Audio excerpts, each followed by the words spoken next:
Akkam jirtu maatiiwwan Yeellaa Akaadaamii barumsa keenya irraan immoo kan ilaallu sagaleewwan dheeraa fi sagaleewwan gabaabaa afaan Oromoo qubeewwan garaagaraa fayyadamuun ni ilaalla jechuudha. Kanaaf viidiyoo keenya har'aan sirriitti sagaleewwan dheeraa fi sagalee gabaabaa asirratti adda baastu. Kanaaf hamma dhumaatti viidiyoo kana ilaaluu irraanfatina. Maaliif afaan Oromoo keessatti dubbisuu fi barreessuu qubee jalqabee erga qubee adda baastanii booddee sagaleessitanii sagalee immoo dheeraa fi gabaabaa akkasumas jabaa laafaa irra butaa fudhaa warra qaban sirriitti adda baastaninaan achi booddee afaan Oromoo dubbisuun afaan Oromoo barreessuun salphaadha jechuudha. Kanaaf viidiyoo kana amma dhumaatti hordoftaniinaan sagalee gabaabaa sagalee jabaa akkamitti akka laffatu akkamitti akka dheeratu akkamitti akka gabaabbatu sirriitti barachuu dandeessu waan ta'eef amma dhumaatti na hordofaa jedha. Akkasumas namoonni chaanalii kanaaf haaraa taatanii chaanalii kana sabiskiraayibii gochuudhaan maatii ta'uun viidiyoowwan garaagaraa barumsaa kennan isiniif hojjedha jechuudha. Akkasumas viidiyoo kana yeroo jalqabdanii laayikii gochuudhaan hordofaa isiniin jedha. Amma namoonni gara keessan barachuu barbaadan bilbilli keenya viidiyoo kana jala jira. Karaa immoo waatsaappii akkasumas teelegiraamii nu argachuu dandeessu. Barumsa keessanis haala sirriin barachuu dandeessu jechuudha. Amma kallattiidhaan gara barumsa keenyaa ni deemna jechuudha. Akkuma argitanii sagalee gabaabaa fi sagalee dheeraa wal bukkee qabeen fideen jira. Kanaaf sirriitti na dhaggeeffadha. Maaliif dhaggeeffachuu barbaada? Akkasumas ijaan illee sirriitti ilaaluu barbaada. Maaliif sagalee ilaallee sagaleessina waan ta'eef. Kanaaf yeroo ilaallee sagaleessinu sirriitti hordofaa. Maaliif sagalee maaliif gabaabbataa maaliif qubee dogoggorraa kan jedhu sagaloota adda baafachuu dhabuurraa kan ka'u waan ta'eef sirriitti ilaalaa jechuudha. Amma fakkeenyaaf asirraa jalqabnee ilaalla. Qubee dubbachiistuu shananidha. Amma qubeen sagalee dheeressuuf gabaabsuu keessatti gahee guddaa kan qabu qubee dubbachiistuudha. Qubee dubbachiistuu shanan eenyudha? A, E, I, O fi U.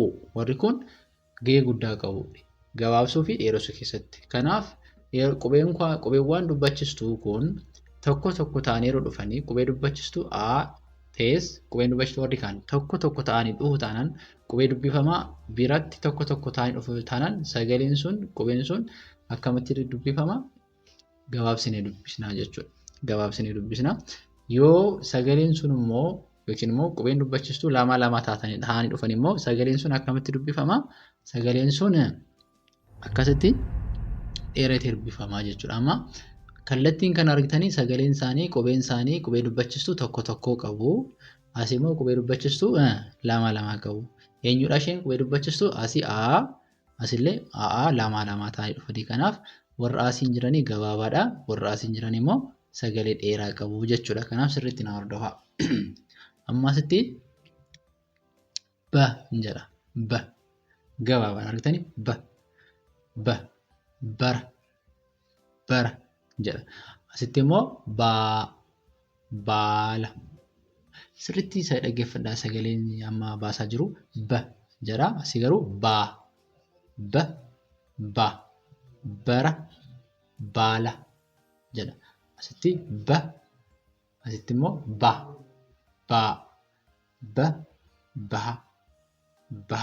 Asitti baasaa. Sagaleen ni dheerata jechuudha yeroo lataman. Asitti fa jedha. Asitti immoo fa lama waan ta'eef fa. Asitti fala. Asitti immoo faalaa. Asitti ca jedha. Asitti caa jedha jechuudha. Kanaaf asitti caba sagalee gabaabaadhaan dubbisaan jira. Asitti caalaa sirriitti dhaggeeffadhaa. Sagaleen garaagarummaa qaba jechuudha. A gatii ta'eef hin ta'in tokko ta'ee dhufuu fi lama ta'ee dhufuun garaagarummaa guddaa qaba. Kanaaf asitti immoo ga jedha. Asitti gaa jedha jechuudha. Asitti gala. Asitti gaala jedha. Asitti immoo ga. Ammas asitti immoo ga. Gara asitti gaara gaara hiikni isaanii garaagarummaa qabaa jechuudha. Amma namni fuudhee isa kana maal gochuu danda'a? Gaaraa jedhee dubbisuu danda'a yookiin immoo kana gaaraa kana immoo gara jedhee dubbisuu danda'a. Kanaaf inni sun maalirraa ka'a? Qubee dubbachistuu yeroo dheeratuu fi yeroo gabaabbatu adda baasuu dhabuudha jechuudha. Kanaaf gara asitti immoo gaaraa jennaa jechuudha. Asii hoo ka jennaa ka asii garuu kaa yeroo dubbisnu fakkeenyaaf kana jennaa asitti kaaba jenna. Asitti ka asimmoo kaa kanaaf kara jenna asitti kara asitti kaasuu jenna jechuudha. Inni itti aanee jiru la asii hoo lafa jenna asitti lafa asitti laafaa garaagarummaa guddaa qaba. Asitti la jenna la asitti immoo la asii lama jechuudha. Lama asitti laachuu jenna jechuudha. Inni itti aanee jiru maali? Ma asii immoo maa kanaaf mala jenna jechuudha. Mala asitti maala jenna jechuudha. Asii immoo asii asii nama jenna. Asii garuu naannoo jennee ni dubbisnaa jechuudha. Kanaaf amma kan ilaalle qubee dubbachistuu a tokko ta'anii yeroo dhufanii fi tokko taatee yeroo dhuftuu fi qubee dubbachistuu a lama ta'anii yeroo dhufanii jechuudha. Kanaaf sagalee dheeressinee gabaabsinee haala kanaan yeroo barreessan illee afaan keessan irratti sagalee dheeratuu fi sagalee gabaabbatu hin beekama. Yeroo dubbattan yeroo dubbistan illee akkuma kanatti ilaaltanii hin dheerataa moo hin gabaabbataa kan jedhu sirriitti hubattanii haala kanaan qubee kaanii wajjinis dubbachistuu qubee dubbifamaa kaanii wajjinis yeroo dhufu haala kanaan hubachuu qabdu jechuudha. Amma kan ilaallu kanaan dura aadhaan ilaalle miti. Maal ilaalle? Dubbachistuu aadhaan. Amma immoo dubbachistuu e fi i'dhaan ni ilaallaa jechuudha. Isaanis dheeraa fi gabaabaa qabu. Akka a fi e sirriitti beekamuu dhiisuu danda'a garuu baay'ee guddaa qabu jechuudha. Kanaaf hin dheeratu jechuudha. Kanaaf asii tokkodha miti jenna asii jenna. Fakkeenyaaf asii eeda jennee hin gaafne eeda jenna. Asii garuu eegee dheeraa ni ta'a jechuudha. Eegee asii eebila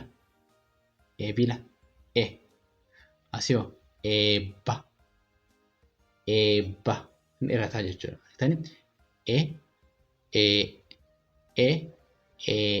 Kanaaf garaagarummaa qaba. Asii fe asii hoo dheerina qaba.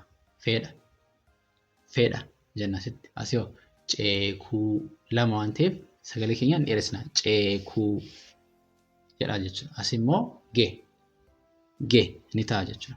Gee asii dee kanaaf geere asii garuu dheerata sagalee keenyaa deebii argitanii deebii jenna jechuudha. Asii immoo akkuma argitanii jenna asii hoo hedduu jenna. Asii immoo heera hedduu asii immoo heera jenna jechuudha. Asii argitanii asii hoo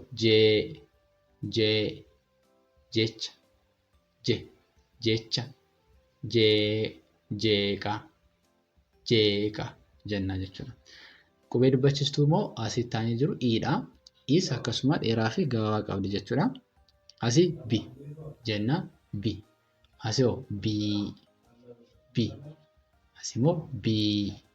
Asii bifa jenna. Asii hoo biifaa jenna jechuudha. Asitti immoo bi. Ammas asii garuu bii. Yeroo dubbisnu bira.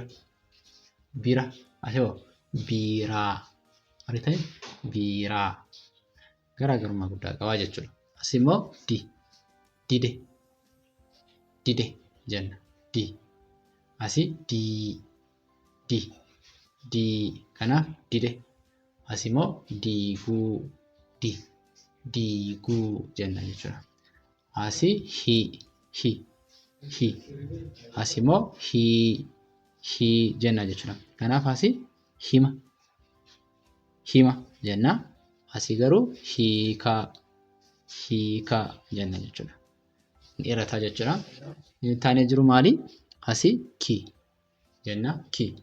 Asii garuu kii. Kanaaf kiyya. Asii immoo kiika jenna jechuudha. Asii asii immoo sii. Kanaaf asii siree jenna. Asii immoo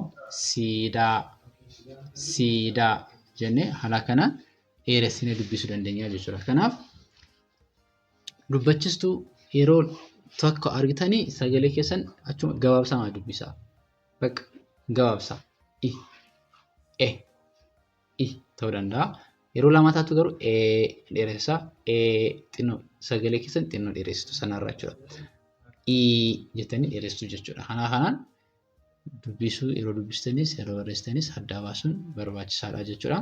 Inni kaan immoo qubeen dubbachiistuun kan biraa sagalee qubeen yookiin jecha nuyi dubbisnu akka dheeratuuf akka gabaabatu gootuu oo fi uudha miti.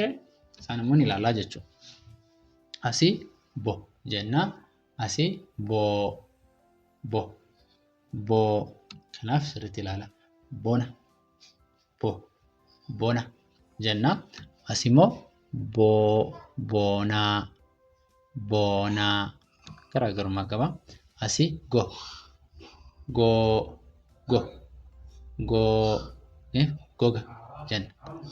goga jenna. Asii googaa jenna jechuudha. Asii immoo asii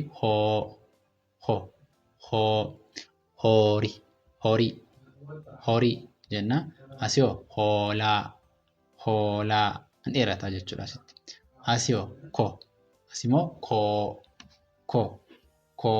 Kanaaf asii koosii. Asii immoo kootii jenna jechuudha. Asii immoo soo. Asii immoo soo. Kanaaf soba jenna. Asii immoo sooraa an dheerata. Sooraa. Inni kan biraa too. Asii immoo too garaagarummaa qabu jechuudha. Tolaa jenna. Asii toora garaagarummaa. Asii tolaa laatu hin dheerataa malee toon dafnee sagalee gabaabaan dubbisna. Tolaa jennee as garuu tootu jabaataa hin dheerataa raan gabaabaa. Toora jenna jechuudha. Toora. Dubbachiistuun inni isheen biraa maali? Uudha. Uus akkasuma dheerattees dhufuu dandeessi. Gabaabbattees dhufuu danda'a jechuudha. Kanaaf asii bu jenna. Maal jenna? Bu tokkodha waan ta'eef bu. Asii immoo buu. Kanaaf buna jenna. Asii buusaa jenna. Asii du. Asimo du. Kanaaf asii dura jedha. Asimo duula an dheerata duula. Eeshi inni taane ku jenna ku. Asimo ku kanaaf kuma jenna jechuudha. Kuma. Asimo kuusaa. Asii taane jiru mu. Asimo muu. Kanaaf asii muka jenna. Asii muuzii inni dheerata argitanii muka muuzii garaagarummaa qaba jechuudha. Inni kan biraan ni dhuma quudha. Qu jenna asitti qu. Asii garuu quu. Kanaaf asii quba jenna jechuudha. Asii garuu quufuu jenna jechuudha. Asii immoo su. Asii suu. Kanaaf suphee argitanii suphee jenna. Asii garuu suuta jennee haala kanaan dubbisuu dandeenya jechuudha. Kanaaf yeroo jennu yeroo jennu asitti garuu jenna. Boo jechuudha. Asii garuu asimmoo bu yeroo jennu bu. Asimmoo buu. Kanaaf tokko taatee yeroo dhufu maal ta'a? Ni gabaabbata. Lama ta'ee yeroo dhufu immoo ni dheerata. Kanaaf qubeen sagalee yeroo sagaleessinu sagalee gabaabaa fi sagalee dheeraan qubee dubbachistu irratti hundaa'a. Yeroo hundumaa qubee dubbachistu tokko taatee yeroo dhuftu sagalee keessan gabaabsaa dubbisa. Yeroo qubeen dubbachistu lama taatee dhuftu immoo sagalee keessanii dheeressaatii dubbisa isiniin jedha. Kanaaf haala kanaan deddeebitanii qo'attaniinaan barumsi kun isinii galuu danda'a jechuudha. Namoonni karaa keessoo barachuu barbaaddan bilbilli keenya viidiyoo kana jira. Imo irratti, WhatsApp irratti akkasumas Telegram irratti nu argachuu dandeessu. Heeloon jedha. Barumsa keessanii haala gaariin barachuu dandeessu jechuudha. Akkasumas namoonni subscribe gochuudhaan chaanaalii keenya barumsa garaagaraa qabatanii isinii gadhiisna. Sirriitti kanarratti illee barachuu dandeessu. Kanaaf viidiyoo kana amma kana ilaaltaniinaan laayikii gochuu irraa irraanfatinaa isiniin jedha. Barumsi keenya har'aa kana fakkaataa ture. Barumsa biraan amma walitti deebinu nagaan tura.